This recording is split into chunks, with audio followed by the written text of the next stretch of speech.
Go to the right and cut him off with your jab. You weren't jabbing, bro. Yeah. You was just following. I was trying to get him. Yeah, but you got to jab your way. Welcome back to my channel, Who's Ready for Some Fighting Words. In this video, I want to make a video titled, How to Ruin Your Career. And guess what this video is starring? Shakur Stevenson. Really quick, if you like the videos, please take the time to subscribe to the channel. Just takes one click, and if you could, also, please hit that thumbs up button. It does help. It shows love, and it supports this channel. So, let's talk about some things. How to ruin your career. Let's see. What do you need to effectively ruin your career? Well, first, don't be fan-pleasing. Be quote-unquote boring. I personally don't think Shakur Stevenson is boring because I understand what I'm watching. And what I'm watching is a genius at work. Shakur Stevenson is not going to get the credit he deserves until probably 20, 30 years after he retires, unfortunately.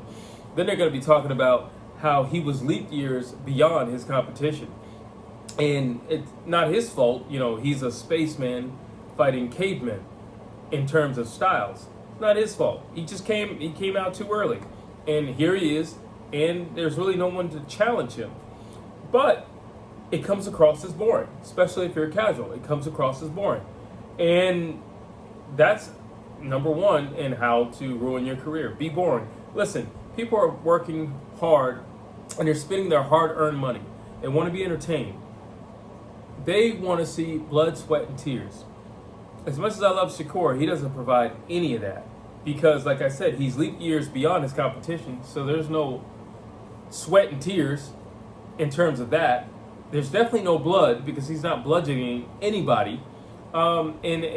There's really no tears because most of his competition say, you know, like, he didn't hurt me in there. And he didn't get any knockouts, so there's nothing dramatic. So you're not really offering people their bang per buck. So I understand the argument on the behalf of the fans, obviously, since I'm one of them. I understand the argument. The argument is, listen, if I'm going to work hard all week and then you have a fight, I want you to entertain me. It's only right. If I go out to a restaurant and I order a steak, well then, yeah, I want it prepared the way I asked. I mean, that's only fair. I'm paying for it. So therefore, I want it medium rare. I paid for it. And I would like it seasoned well because I paid for it. So that makes sense. I'm not knocking that. But he comes across as boring. He does. Let's see. What's the next thing you would need to do in order to ruin your career? Start beefing with your promoter. Nobody in their right mind, only in entertainment is it cool to go against your boss, okay, and think it's going to end well in your favor. It's not going to end well in your favor. He or she is the boss. You are an employee.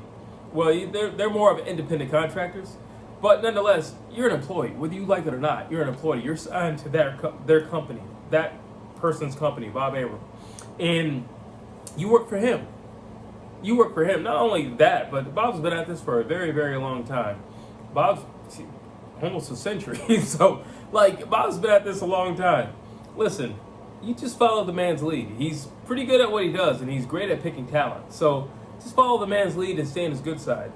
And, you know, beefing with your boss is never a good thing. It's not a great sign. And it's typically the writing on the wall that it's not going to end very well for you. 3, what's the next thing that you would need to ruin your career? Promising knockouts to the fans and then not delivering. Listen, if you don't have knockout power, if you don't have, and it's not just about knockout power, okay, he's a professional fighter. He can knock someone out. He has the skill to knock someone out. That's not what's in question. What's in question is his daring or willingness to knock someone out.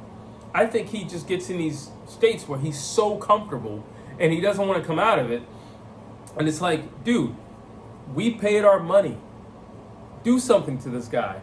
Break his nose, break his jaw, break a rib. Do something. Break his eye socket. Do something.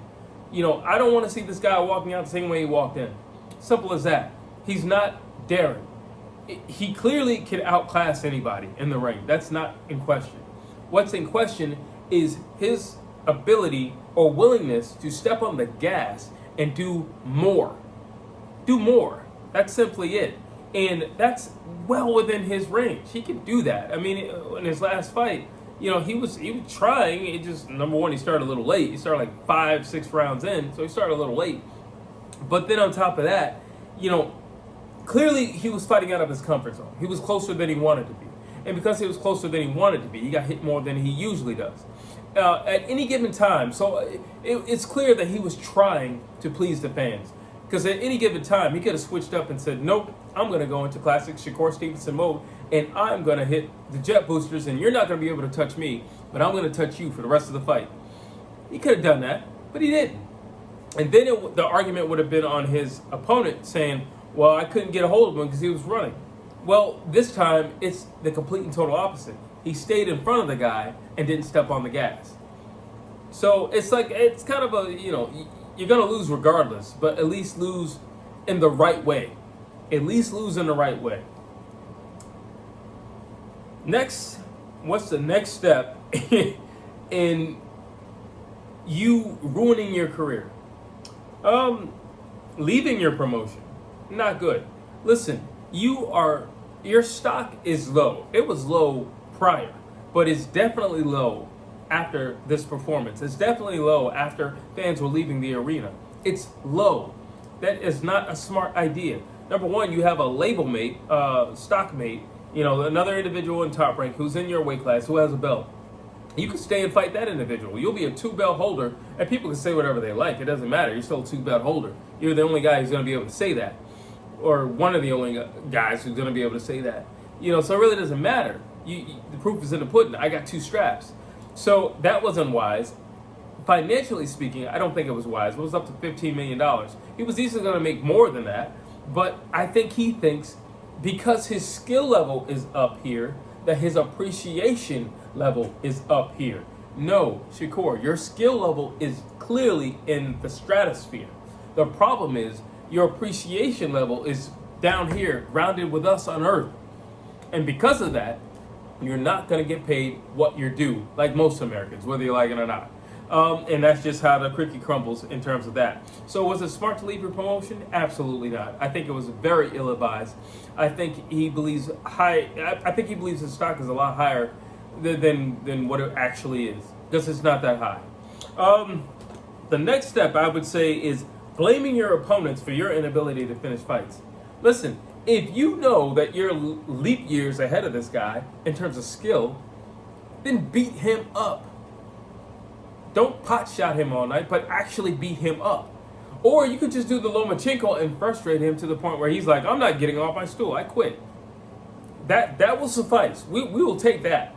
We'll take that. Because did you get him out of there? Technically, yes. Yes. And we have to acknowledge your greatness in you doing it. That's how you play that game. We know you're not going to knock him out. But you can frustrate him to the point where he just quits. Now, he takes all the flack because he's a quitter, because he didn't get off his stool. That's how you work that situation. Lastly, I would say going and testing a market that fans hate you in. That's not smart. That's the opposite of smart. You're a brilliant boxer, but you're not a smart businessman. That's a horrible move. That's a horrible strategy. That's a horrible business plan. Do not do that. But it's already done. It's already in the works. He's done with Top Rank. And I imagine Bob threw a party with Shakur's contract, blaming the wins. Like, that wasn't smart. $15 million, you're going to easily make more in the back end. So no, are you going to be making as much as Tank or Ryan Garcia? No, you're not going to make as much as those guys. But there's levels in the elite, okay? So it's not all about, well, he gets knockouts or he's this or he's that. Some guys, it's just simply that they're more marketable.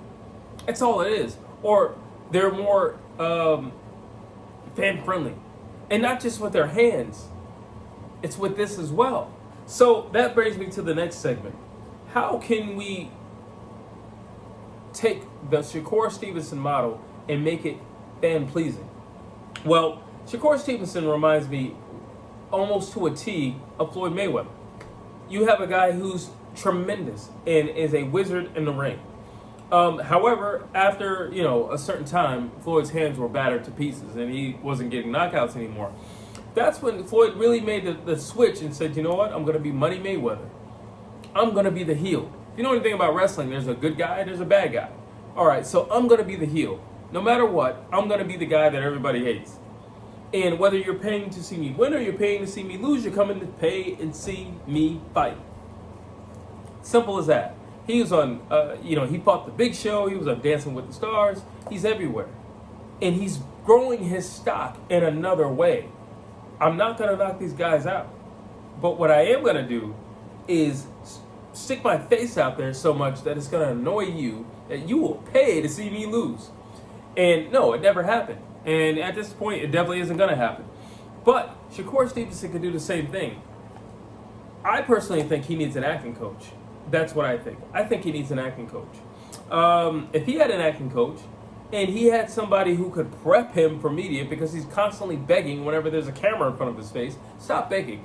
You look weak when you beg. Don't beg. Begging makes anybody and everybody looks weak. Like, imagine going to a club or something and you see a girl and you're like, hey, you think maybe I can get your number? And then you look weak begging. She's not going to give you your number because you look weak begging. Don't beg. All right? So stop begging. Stop begging Tank for fights. It's not going to happen. Stop begging Tiafimo for fights. It's not going to happen. Stop begging Isaac Cruz for fights. It's not going to happen. Because they acknowledge that your skill level is here, but your appreciation level is here. No, I don't have to. And nobody's going to force me, in terms of the fans, to give them what they want to see, which is me versus you, because they consider you boring. I'm considered top stock. I'm not boring. I finish fights. So I think Shakur needs to be the heel. I think Shakur needs to troll a lot of people. I think he needs to take a page out of Teofimo Lopez's book. I think he needs to take a page out of Logan Paul's book and Jake Paul's book and just get to trolling. Okay? I can't say I'm going to knock you out, but what I can say is I'm leap years better than you. And anybody who thinks that they're better than me, you step up and you try. That is going to produce much better results than begging, number one, and overpricing yourself. I appreciate that you love yourself, that you would say, I'm worth more than this. But you also have to be realistic, because you work in a field where your appreciation is weighed. It's weighed. Well, did you sell out an arena? Well, no. Did fans come to see the pre-fights and not you? Yeah. It's not looking too good. What about your pay-per-view numbers? We don't want to talk about that. All right, so then it's weighed. So, no, you're not what you think you are in terms of, marketability. And that's how you ruin your career.